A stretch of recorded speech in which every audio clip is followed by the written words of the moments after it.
Cinema हा प्रकारच किंवा कला प्रकारच आहे ना, हा माझा समजा योगायोगावरच अवलंबून असतो. कितीही कलावंतांनी, अगदी कुमार असतील, अण्णा असतील, भीमसेन असतील, सगळ्यांना सांगा, पण त्यांच्या आयुष्यात कुठेतरी असा एक योगायोग असतो आणि ते सांगतात की अशामुळं ते घडलं. तसं मला कायम असं वाटलं, जगातला कलेचा इतिहास अगदी रवी वर्मा पासून ते अगदी रेंजच्या पासून असेल तर सगळ्या योगांना कुठल्या ना कुठल्या तरी एका अशा जोडल्या गेलेल्या अचानक आलेल्या गोष्टीवरती असतो. म्हणजे आय नेव्हर ड्रीम की आपल्याला काहीतरी सिनेमा करायला मिळेल. मी नाटकात होतो, पण घाशीराम कोतवाल सारखं नाटक झालं, ते रामदास फुटाणे सारख्या एका चित्रकार शिक्षकाला असं वाटलं की सिनेमा करावा, म्हणून त्यांनी तेंडुलकरला स्क्रिप्ट लिहायला सांगितलं आणि ते स्क्रिप्ट लिहा. मग दिग्दर्शक ठरलेलं नव्हतं, तेंडुलकरांनी स्क्रिप्ट लिहायचं आणि ते निळू फुले आणि डॉक्टर श्रीराम लागू यांना डोळ्यासमोर तुम्ही ठेवा आणि सब्जेक्ट तुमचा तुम्ही निवडा, असं रामदास फुटाण्यांनी सांगितलं होतं. त्यामधून जे स्क्रिप्ट आलं म्हणजे ते सामनाचं स्क्रिप्ट आहे. तेव्हा नम्रपणे मला सांगितलं पाहिजे की दिग्दर्शकाचा सहभाग हा स्क्रिप्ट पासून असतोय, मला मान्य आहे, पण सामना चित्रपटाच्या बाबतीमध्ये तुम्हाला मी सांगतो की त्यातला मूळ कल्पना, संकल्पना, स्क्रिप्ट या बाबतीत माझा त्यातला अजिबात सहभाग नाही. ते जे काही सगळं आहे ते तेंडुलकरांचं आहे आणि त्यानंतर रामदास फुटाण्यांसारखे आमच्या इतिहास आहे. मग दिग्दर्शन कोण करणार, त्याविषयी नावं होती प्रचलित काही काही, पण रामदासच्या डोक्यात असं आलं की त्यांनी घाशीराम पाहिलं होतं आणि त्यांनी काय शोधलं चित्रकार म्हणून मला माहिती, की त्यालाही विचारायचो, कारण त्याला प्रश्न विचारला पाहिजे की तू पैसे एवढे घातलेस ते एका माणसाला, अननोन माणसाला काय दिले तू पैसे करायला. तो म्हणाला घाशीराम कोतवाल मधल्या प्रसंगांची जी एक साखळी आहे त्यामध्ये एक लय आहे आणि ज्या पद्धतीने प्रकाश योजना चालते त्यामध्ये मला कुठेतरी सिनेमा दिसत होता. असं फार कमी लोकांनी मत मानले. अगदी नाना फडणवीसांच्या एंट्री पासून तो सांगतो की मला सतत लय, त्याला जोडलेलं संगीत, अभिनय असा गेला आणि ही सिनेमाचे प्रमुख अंग आहे, तर तुला सिनेमा कळतो असं तो मला सांगत. तेंडुलकर त्याचा चॉईस आहे, मग तुला चॅलेंज घे तू, आणि म्हणून ती सुरुवात झाली. प्रश्न असा आहे की तुमच्याकडे असं स्क्रिप्ट येतं की जे तुम्ही पहिल्यांदा वाचता, त्याचे तुम्ही इंटरप्रेट करता, विश्लेषण करता, ऑलरेडी तुमचे मोठे नट ते ठरलेले आहेत. ते दोघे मला गुरुस्थानी आहेत. श्रीरामरावनी मला आधी नाटकात डायरेक्ट केलेलं होतं, त्यांची कामं मी पाहिलेली, त्यांना मी दिग्दर्शन करायचं आणि निळूभाऊ सारखा हाडामावसाचा असा एक त्याला करायचं, अशा पद्धतीने स्क्रिप्ट आलेलं होतं. आता हे सांगत असताना म्हणजे हा साधारण 75चा काळ आहे. त्याच्या आधी मी 1962 पासून पुण्यामध्ये बीजी मेडिकल करतो. कृपाशंकर म्हणाले तसा एक भाग आहे की तुम्ही पुण्यात असता, तुम्ही नाटकात असता PDA सारख्या, आणि इथे फिल्म इन्स्टिट्यूट सारख्या संस्था असतात. तर होतं असं की आपले काही मित्र नाटकातले तिथे असतात आणि ते कधी कधी घेऊन जातात, त्यांचं शूटिंग दाखवतात, ते मी आवडीने बघत असेल. पण माझ्या दृष्टीने सिनेमा हा कितीतरी मैल लांब होता. मला वाटलंच नाही आपण या प्रांतात येणार आहोत. मला अजूनही लहानपणचा दृश्य आठवतो. माझा मामा पंढरपूरला असायचा, तो पंढरपूर सोलापूरला यायचा. नवीन सिनेमा रिलीज झाला भागवत थिएटरमध्ये, इतर थिएटरमध्ये, म्हणजे हा साधारणपणे एक वेन आय वॉज 10, 50-55चा काळ. पहिल्यांदा माझ्या मनात सिनेमाचे काय असेल सतीश, तर इकडून होणारा प्रक्षेपण पडद्यावर जाणार. सोलापूरसारखं गिरणगाव आहे, बऱ्यापैकी धुळीचे कळ असायचे, तो जो झोप जायचा बऱ्यापैकी असे धुळीचे कळ असे, आणि त्यामधून, त्या प्रकाशामधून ते जे समोर दिसायचं, त्यात पहिला सिनेमा हा आवार नावाचा सिनेमा, राज कपूर नर्गिस.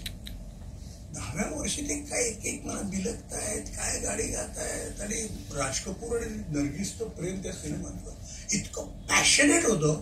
ते 10व्या वर्षी मला कळलं नाही, सारखे बिलगणं, ते काय दोघे करतायत, गाणं गातायत. माझं लक्ष त्या दोघे काय करत त्यापेक्षा त्याचं ना, त्या प्रोजेक्शन रूम मधून जी काच असते त्या काचेवरती एक प्रतिबिंब उघडलेलं असतं, मी ती बघत बसायलो, आणि त्याच्यातून ते धुळीच्या कणामधून नर्गिस राज कपूर, हे माझं सिनेमाचं पहिलं इम्प्रेशन आहे. आणि शेजारी मामा 20-21 वर्षाचा होता. नर्गिस राज कपूर काय करतायत याचं सगळं संवेदन त्याच्या अंगात. तो पंढरपूर सारख्या गावाहून सिनेमा बघायला आलेला आणि काळ्या बाजारात तिकीट घेतलेलं असा माझा मामा. अक्षरशः जणू काही आपण त्या दोघांची शेजारी बसलोय असं तो असा अनिमिष नजरेतून त्याला बघायचो काय झालंय आणि मग तिकडे समोर बघायचं नर्गिस राजपूत, इकडे बघायचं धुळीच्या. माझं पहिलं इम्प्रेशन हे सिनेमाचं हे आहे, म्हणजे ते काहीतरी एक कुणीतरी केलंय आणि तिथं ते बघतायत तो फुल हाऊस. आणि मला कळेल ना त्यावेळेचं 5 रुपयाचं तिकीट हे 12-15 रुपयाला का घ्यायचं मला कळेल ना. म्हणजे खाऊन कुठेतरी 8 आणे मिळायचे, तिथं हा मनुष्य 12 रुपये देऊन नर्गिस राज कपूरचं प्रेम बघतोय. अशा काळात माझा सिनेमाचं पहिलं इम्प्रेशन आहे. त्यानंतरचा माझा जो प्रवास झालाय तो माझा असं मत खरोखरच असा एक अपघातातून जसं घडतं तसा तो आलाय, तसा तो सामनाचा आहे. पण याच्यामध्ये आणखीन एक भाग असा आहे, ते कृपाशीने थोडंसं म्हटलंय, हा सिनेमाचा इतिहास आहे हे जुळलं जाणं. नाटक बघायला हे दोघंही नायर साहेब आणि सतीश बहादूर हे यायचे. त्यांचा आवडता नाटक अर्थात अशी पाखरे येत होतं आणि दुसरं होतं ते घाशीराम. घाशीराम मला आठवतं की सतीश बहादूरांनी कमीत कमी ते 20-25 वेळा तरी बघितलं असं. नाटक लागलं की त्यांचा फोन यायचा, ती त्यांची झोळी आणि ते बालगंधर्वाच्या पुढे मैं आया हूं एवढंच वाक्य म्हणायचं. याचा अर्थ 3ऱ्या रांगेमध्ये मधल्या सेंटरला त्यांची जागा ठरली. असे अनेक प्रयोग त्यांनी बघितले. तर मी त्यांना म्हणायचो साहेब तुम्ही बघता, मला म्हणायचे मी बघतोय पण तुला असं वाटत नाही का तू काहीतरी फिल्म इन्स्टिट्यूटला यावंस. हे माझं मेडिकलमध्ये मला इतकं सगळं माझा वेळ जीव जातोय तर मी कुठे. ते म्हणाले हे बघ हे तुला मी कार्ड देतो म्हणून त्यांनी कार्ड दिलं. रोज संध्याकाळी 6 वाजता शो असतो. तुला इथे इगमार बर्मन भेटते, कुरोसावा भेटतील, रे असतील, असे असतील. तर माझी जी काय श्रद्धांजली म्हणूया आपण ती सतीश बहादूर. त्यांनी मला प्रवेश दिला आणि जी मुलं इन्स्टिट्यूटची ती फिल्म बघत असत बर्मन वगैरे, मला माहिती होते राज कपूर, बिमल रॉय पडद्याच्या बाहेर. पण इथे आतमध्ये अर्काईव्हमध्ये फिल्म इन्स्टिट्यूटमध्ये एक मोठा खजिना आहे हे तिथे लक्षात आलं की आपण सिनेमाकडे बघत असताना बर्मन काय करतोय, कुरोसावा काय करतोय, रे काय करतायत हे मला मेडिकलमध्ये असताना नाटक करत असताना सुद्धा इकडे. आणि आमचे काही मित्र शूटिंग करत असत त्यांची मग ती क्यू शीट्स बघणं, कॅमेरा, त्यातले शॉट्स काय असतात वगैरे, असं माझं एक प्राथमिक मामुली शिक्षण म्हणूया अशा पद्धतीने होतं. तरीही पहिला सिनेमा करताना मी प्रामाणिकपणे सांगतो लेन्सेस, कॅमेरा याबद्दल मला ती जी मुलं शिकत होती बोलायची ते आणि सिनेमा करताना काय याचा मला अजिबात कॉन्फिडन्स नव्हता. आणि माझ्या पद्धतीने मी जर थोडंसं सामना जास्त बोलतो आणि मी तिथे आलो पण मी तरीही एक काळजी घेतली. माझा मित्र सतीश आमचा समन नाखाते त्यावेळेला डायरेक्शनमध्ये शिकायचा, तो विद्यार्थी होता. त्याला म्हणलं हे बाबा हे लेन्सेस, ट्रॉली, क्रेन मला सिनेमातून कळतात की हा ट्रॉली शॉट आहे, हा क्रेनने घेतलेला शॉट आहे. गुरुदत्तच्या सिनेमाचा तो क्रेन शॉट कागज के फूल मधला किंवा प्यासामधला लक्षात यायचा. जलादो हे कसं म्हणजे त्या जिथं तो आहे तिथून त्या दरवाजापर्यंत तो कॅमेरा गेला कसा इतक्या गर्दीतून, असं काहीतरी विलक्षण गेला कसा कॅमेरा. गुरुदत्तनी हा विचार काय केला. तर त्याला म्हणलं एक 8 दिवस काय असे ना माझ्यावर तू राहा. त्यामुळे समोर माझ्याबरोबर कोल्हापूरला जे बरोबर स्टुडिओमध्ये आला आणि त्यांनी इंटरफेअर नाही केलं. थोडं काय आहे तुला काय घ्यायचं शॉट, तर हो इथे माझ्या डोकणे असं आहे. म्हणजे ठीक आहे तू म्हणतो ते बरोबर आहे, इथे ट्रॉली शॉट करेक्ट जातोय, त्याचा स्पीड मात्र सांग. ते हे मी म्हटलं योगायोग असा येत जातो तुम्हाला फक्त त्यात असायला लागतं. आता मग हे धक्का गोष्टी जाऊ मला असं लक्षात आलं की हे 2 म्हातारे व्यक्तिरेखेने प्रत्यक्ष जिथे म्हातारे नव्हते समान सिनेमाभर एक 11 मिनिटाचा, एक 13 मिनिटाचा, एक 7 मिनिटाचा असे लॉंग सीन आहेत. दोघेच आहेत. किती कॅमेरा मी डोकं लढवलं ते संवादातूनच आहे. असं नाही की त्यांना उचललं नदी ठिकाणी गेलोय, आणखी कुठं गेलोय, काय ते प्रसंग लग्नाच्या ठिकाणी गेले तिथे चर्चा करतात वगैरे, काही नाही आहे. तेंडुलकरांनी म्हटलं होतं हे दोघे बोलताय ते तात्विक आहे.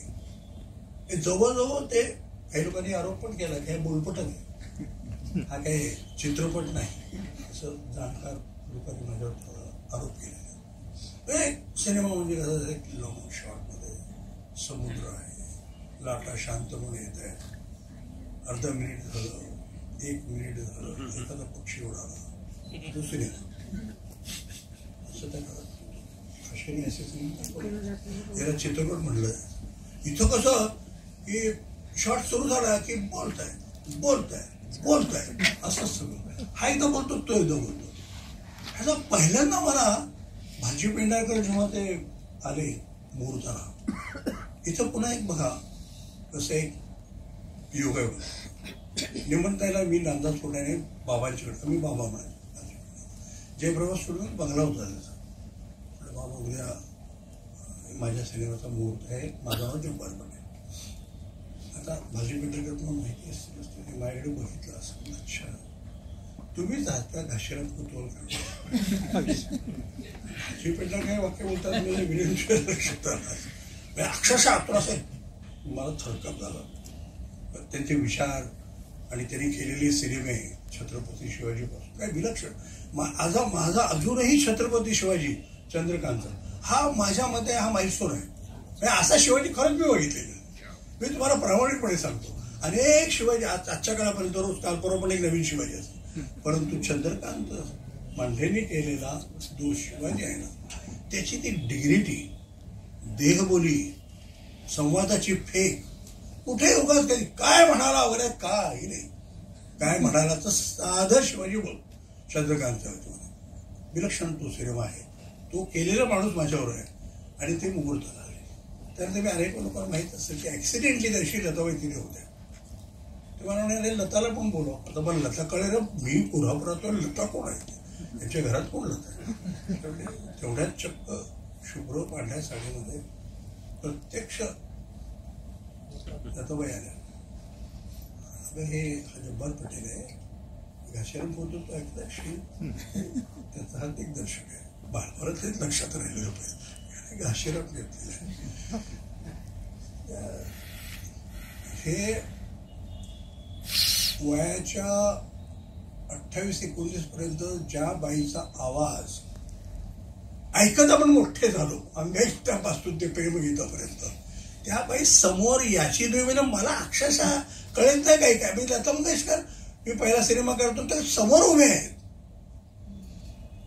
तुम्ही केलं का घाशीराम? मी बघितलं नाही अजून, चांगलं. म्हणजे गाण्या व्यतिरिक्त लताबाई बोललेल्या, आम्ही भाग्यवान माणूस संवाद बोलल्या. तुम्ही केलंय का घाशीराम? म्हटलं की उद्या मला माझ्या सिनेमाचा मुहूर्त आहे, तुम्ही या. बाबा तुम्ही जाणार? येऊ आम्ही. आता हे चंद्रकांत दादांना आम्ही बोलतो, त्यांनी फटमार करायची. म्हणजे भाजी पेंढारकर, लता मंगेशकर आणि चंद्रकांत मांढरे या लोकांनी त्या सिनेमाची सुरुवात केली. आता तुम्ही या पुस्तकाचं मी जे बोलतोय त्या संदर्भ तुम्ही लावायचं आहे, तुम्ही मला इतिहासाशी जोडायचंय. फार मोठे पण होईल मी इतिहासाला जोडलं या पुस्तकाला, केवढा म्हणजे अहंकार झाला. असं काही नाही, तुम्ही कळत नकळत त्या प्रमाणात जाता. म्हणजे उद्या यायचं कोणी लिहिलं सामनाबद्दल तर तिथे लताबाई होत्या, भाजी पेंढारकर होत्या असं लिहिलं जायला उद्या. तर मी काही इतिहास निर्माण केला नाही, तो कृपाशंकर तो झाला आणि त्या आल्या, सगळं झालं. पण एक सिनेमा करत असताना एक डोक्यात काय होतो काय नाही. माझ्यावर हा जो 50 ते 70च्या दशकाचा गाण्यांचा आणि संगीताचा जो भाग ते सांगतायत कृपाशंकर, तो माझ्यावरती इतका मोठा होता की ते स्क्रिप्ट पहिल्यांदा बघितलं ते सगळं पूर्ण संवादात होतं, पूर्ण गद्य. संगीत म्हणजे काय आलं तर पार्श्वसंगीत, आपल्याकडे काही नव्हतं. आणि मला कळे ना की हे 2 म्हातारे नट, एवढे मिनिटांचे शॉर्ट्स आणि सगळं ते कसं होणार, काय होणार. पण मला कुठेतरी मध्येच एखादं गाण्याचा भाग दिसायचा. मी तेंडुलकरांना जपत विचारलं की मला कुठतरी इथे जरा संगीताशिवाय काय बोलतोयस तू, गाण्याचा काय संबंध आहे या सिनेमाच्या सामनामध्ये? आता तुम्ही कल्पना करा, तुम्ही सामना सिनेमा पाहिलेला आहे, त्या स्क्रिप्ट मध्ये कुठेही गाणं नाही. तेंडुलकरांनी तर सिच्युएशन सुद्धा नाहीये इथे गाणं हवे. घाशीराम कोतवाल दर पानामध्ये इथं नृत्य आहे, इथे गाणे आहे, इथे हे कव्वाली आहे, हे सगळं आहे, पण इथं काही नाही आहे. पण मी म्हटलं धाडस करायचा, तर त्या पहिला सिनेमा लावला आपटणारा, कारण माझं गाण्याशी जोडलेलं भाऊ. आणि मला असं वाटलं आणि त्यात मला धागा सापडला की हा जो मास्तर आहे याच्या मनातलं आतलं जे काय आहे ते तेंडुलकर बोलतायत खरं आहे, पण कुठेतरी आत ती मुलगी गेल्याचं, स्वातंत्र्य मिळाल्यानंतर जे काही या देशाचं झालंय त्याचं जे काही त्या माणसाला वाटतंय की ते व्यथा काहीतरी आहे. आणि मला काय सांग, मी भास्करला म्हटलं, भास्कर माझे संगीत दिग्दर्शक होते, बरोबर आहे तुमचं म्हणणं, पण मला कुठेतरी त्या गद्य संवादामधून मला नाही जबर, मला ते गाणं बिणं मला कळत नाही काय ते बघा. आणि ऍक्सिडेंटली मी सुरुवात बोलू नंतर आपण पुढे बोलू शकतो. मी दौंडला चाललो होतो, माझं प्रॅक्टिस दौंडलो होतो, दिवाळी अंक आले होते आणि दिवाळी अंक असं मी चालायला घेतला आणि मौजेचा दिवाळी अंक आला आणि त्यात एक चित्रम खानोलकरांची आरतीप्रभूंची कविता होती, कुणाच्या खांद्यावर कुणाचे. मी म्हटलं बाप रे, मला ते मास्तर आणि ते सगळं लिंक करायला काहीतरी सापड. मी गाडी सोडली आणि तसाच फिल्म इन्स्टिट्यूटला आणि मी म्हटलं भास्कर मला काही सापडलंय बघ काय ते. मग त्यांनी पाहिलं, म्हणलं विलक्षण आहे, कुठे सापडलंय? म्हटलं मौजे दिवाळंक तो म्हणला हे मुक्त छंदातलं आहे, आपल्याला थोडं ठाकटे करून घेऊया, पण this can be our main theme song. That is how the music penetrated in it. आणि दुसरा धागा होतो लताबाईंचा होता. मी अनेक वेळा ही गोष्ट सांगितलेली आहे, पण मी धारिष्ट्याने एकदा माझं पहिलं मुहूर्त शॉट झालं आणि मी मागे अंगणामध्ये येताना दिदी चहा घेत होत्या, त्यांच्याकडे गेलो आणि तुम्हाला आश्चर्य धाडसाने मी त्यांना म्हटलं की तुम्ही जी गाणी केली आहेत, कहीं दीप जले कहीं दिल, आए गाणे वाला, सगळी घोस्ट गाणी आहेत. माझ्या सिनेमाचं काही घोस्ट गाणं नाही आहे, पण एक गाणं असं आहे की त्यात एक खून होतो आणि तेंडुलकरने तो असा इतका घासली लिहिलाय ते शूट करताना मला असं वाटतं की मलाच खूप त्रास होईल. मला असं वाटतं की त्याचं काहीतरी एक वेगळं काहीतरी आलापांच्यामध्ये किंवा असं काहीतरी वेगळं आहे त्याला आणि ते गाणं असावं म्हणून ते तिथं गाणं जे आलं होतं ते होतं सख्यारे घायला.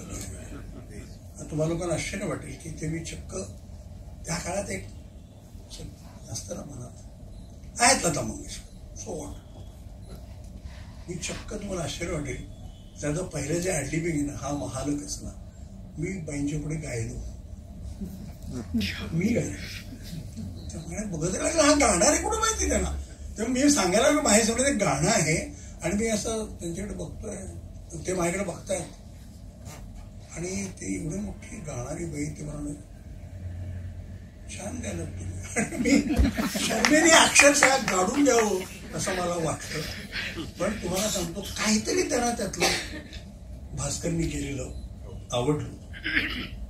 त्यामुळे केव्हा शूटिंग यायचं, अरे बापरे शूटिंग विचारतात त्या. आणि मग म्हटलं हो एक पत्राचं ठीक आहे म्हणे,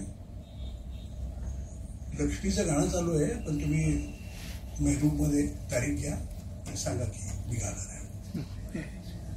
म्हणजे योगायोगाची गोष्ट सांगतो, त्या कशाही योगायोग असतात. आणि त्या आल्या, त्यांनी गाणं गायलं आणि ते भास्करला विश्वासच बसत. मग त्याचा ब्लंट कॉमेंट असा की कोण भास्कर चाललं, त्यांचे स्वतःचे भाऊ आहेत रजनाथ मंगेशकर, ते शिकवून गात नाहीत त्या भगिनी. मी कोण भास्कर जबर काहीतरी गोंधळ होतोय, तुम्ही नीट चेक करा. पण त्या आल्या, त्या गायल्या. आणि एक असं आहे वेगळं एक संगीताविषयी जे माझं नातं आहे ना आधीचं कृपाशंकर, पुढे ते जोडलं गेलं आणि मग पुढे सगळ्याचा प्रवास आहे. त्या मला मी पॅरलल सिनेमा नावाची गोष्ट हे पण बोलतात. माझं मत असं की पॅरलल सिनेमामध्ये सगळ्यात मोठं नुकसान केलं असेल संगीताचा तर पॅरलल सिनेमाने केलं. कटाक्षरी त्यांनी गाणं हा शाप आहे सिनेमाला असं मानलं आणि ते टाळत गेले, इन्क्लुडिंग श्याम बेनेगल, अधूर. मी दोघांनाही सांगतो रे, मी श्याम मला कसं गाणं सुचतं तुला, त्या सिनेमात गाणी कशी असतात ती, पण सिनेमात बघताना खटकलं नाही ना काही, मग कुठे काय आलं ते जोडलं गेलं ना. त्यामुळे हिंदी सिनेमा पॅरल होतो, इव्हन बंगाली सिनेमा याला अर्थातच माणिकदा एक्सेप्शन आहेत. कारण तिने बघा चारुलतामध्ये एक जे गाणं आहे ते गाणं रवींद्रनाथांचं आहे, ते गाणं त्यांनी तर टाकलंय. पण विशेष काय तुम्हाला माहितीये का, रवींद्र संगीत किशोर कुमार आयुष्यात कधी गायलेलं नाहीये. त्यांचे गाणारे रवींद्र संगीत गाणारे हेमंत कुमार पासून फार मोठे लोक आहेत, पण माणिकदानी एक फार मोठं धाडस केलं, त्यांनी किशोर कुमारला रवींद्र संगीत गायलं. ते गाणं किशोर कुमारांचं आहे. आता मला आठवत नाही, तुम्हाला आठवत असेल. ओझीने सौमित्र चटर्जी आणि याच्यावरती. मला असं लक्षात आलं की माणिकदासारख्या माणसाला सुद्धा संगीताचा एक भाग असा जाणवतो. तर मला मी या पुस्तकात मी स्वतःला जोडलं गेलो होतो. याच्यात हा जो एक तो 50 ते 70चा जो एक काळ आहे, हा महत्वाचा काळ आहे. किती मोठे मोठे संगीत दिग्दर्शक होऊन गेलेले आणि केवढे दिग्गज नट. याने दिलीप कुमारचं नाव घेतलं, देवानंद, राज कपूर. मी एक निदान एका अशा वयात आलो की निदानी ती दिग्गज मंडळी बरं का ही मला भेटली, लताबाई भेटल्या, I could not meet Rafi, पण किशोर कुमार मला. आता या मंडळीमध्ये या पुस्तकात आलेला संदर्भ घ्यायचा असेल तर हा आहे की मंडळी या माध्यमाशी कशी जोडली गेली आणि ती का जोडली गेली, यासाठी तुम्हाला हे पुस्तक वाचायला पाहिजे. रसिका हो, साहित्य भारती यूट्यूब वाहिनीवर आम्ही अनेक भाषातले साहित्यिक आणि व्यंगचित्रकार यांच्या मुलाखती प्रसारित करत असतो. आपण अवश्य त्याचा आस्वाद घ्या आणि हो, ते लाईक, शेअर आणि सबस्क्राईब करायला विसरू नका हां.